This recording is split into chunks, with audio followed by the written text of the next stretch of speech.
ჩემი მიწა წყალი უნდა წერტვენ ასე გამოდის, ხო? რადგანაც ყალბია.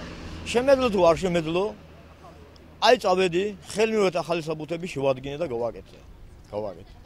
და მე აი მაინტერესებს პრეზიდენტის ბრძანებულებას აიზა არ დემორჩილენ და არ ემორჩილებიან აი ხალხი. თავდობის მიღებული დადგენილების საფუძველზე აბსოლუტურად კანონიერად დაირეგისტრეს მათ ფლობელობაში არსებული მიწის ნაკვეთები და შესაბამისად მოხდა მათი საკუთრების ჩანაწერი საჯარო რეჟისტრში სწორად რეგისტრაცია.